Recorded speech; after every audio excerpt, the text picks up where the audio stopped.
There is a musician who never misses a beat. They don't practice scales, they don't own a metronome, they have never read a single page of music theory, and yet they have been playing without interruption every second of your life, from before you were born until this exact moment.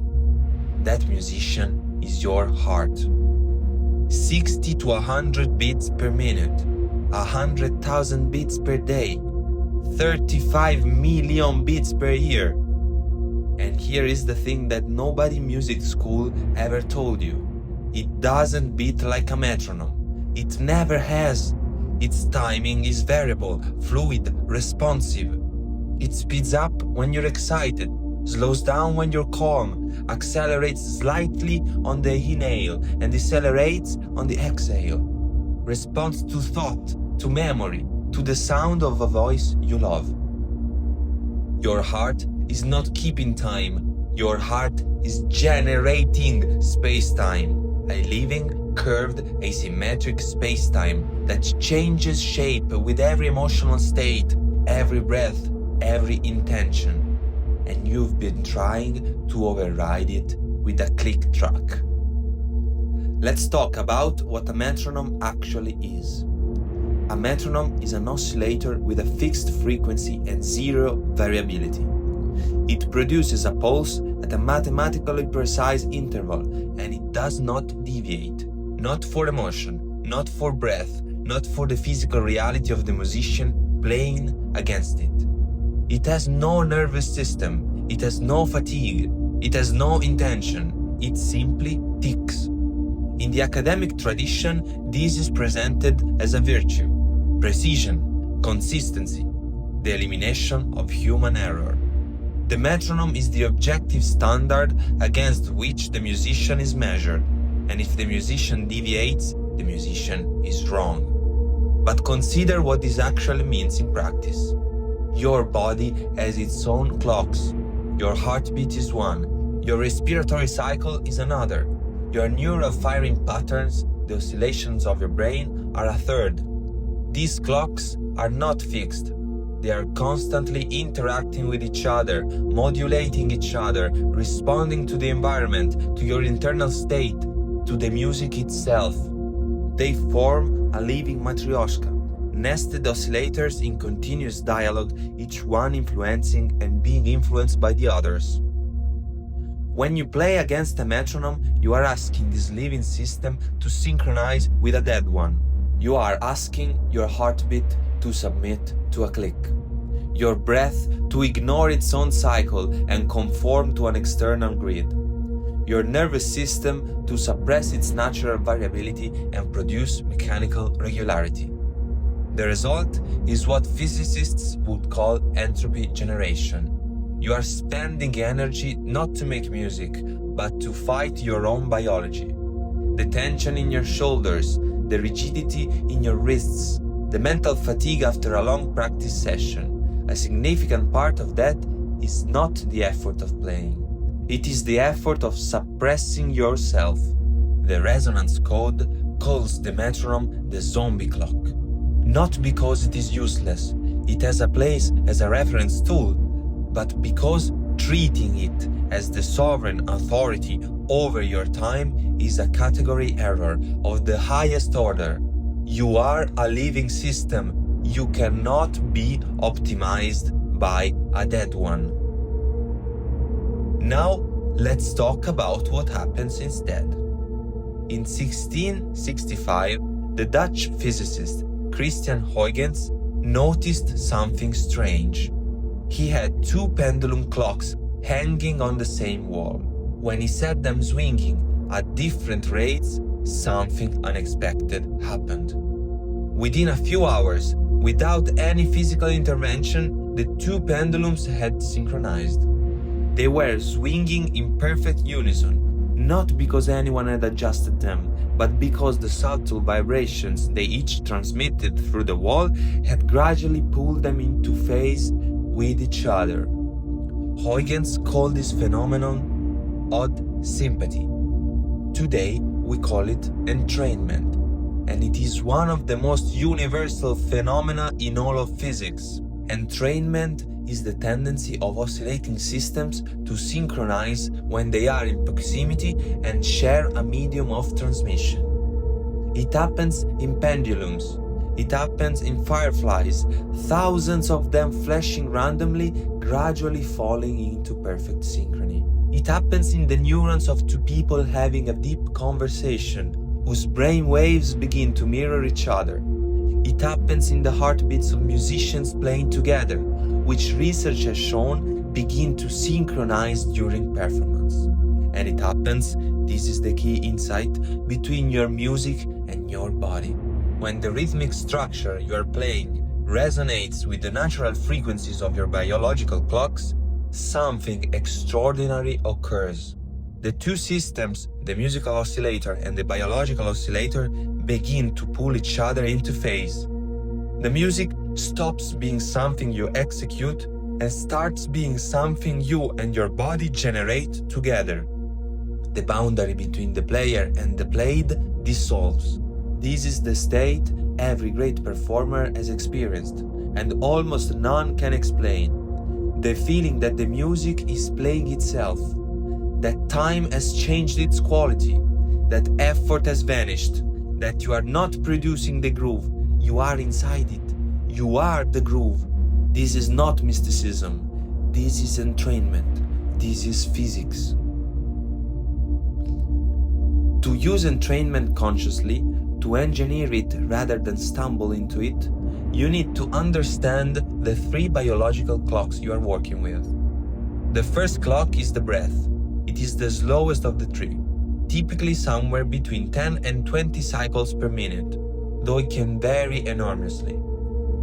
The breath is the father of your biological matryoshka. It is the largest container, the outer shell, the slowest orbit. In musical terms, it corresponds to the phrase, the large arc of musical meaning that spans multiple measures and gives the listener the sense of a complete thought. When your breathing aligns with your phrasing, when the natural arc of an inhale and exhale maps onto the shape of a musical sentence, the phrase stops being a sequence of notes and becomes a single gesture.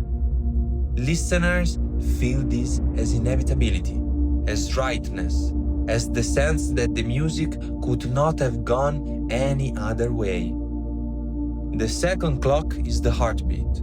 It is faster than breath, somewhere between 60 and 100 beats per minute at rest, though it fluctuates constantly.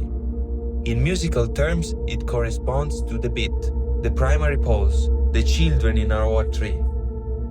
When your heartbeat aligns with the primary pulse of music, something remarkable happens. Your body stops tracking the beat as information and starts being the beat as a physical state. The pulse is no longer something you count, it is something you inhabit. The third clock is the neural oscillation, the rhythmic firing patterns of your nervous system. These operate at much faster frequencies and are less consciously accessible, but they are responsible for the finest grain of your rhythmic feel, the micro-timing variations that distinguish a groove that lives from one that merely functions. In musical terms, they correspond to the grandchildren, the inner biological pulse of each beat. Father, children, grandchildren, breath, heartbeat, neural rhythm. The tree is not just a musical structure, it is a map of your own biology. Now let's make this concrete, because understanding entrainment as a concept is one thing, engineering it deliberately is another. The fundamental principle is this: instead of mapping your biology onto the music, you map the music onto your biology. You start from the inside, not the outside.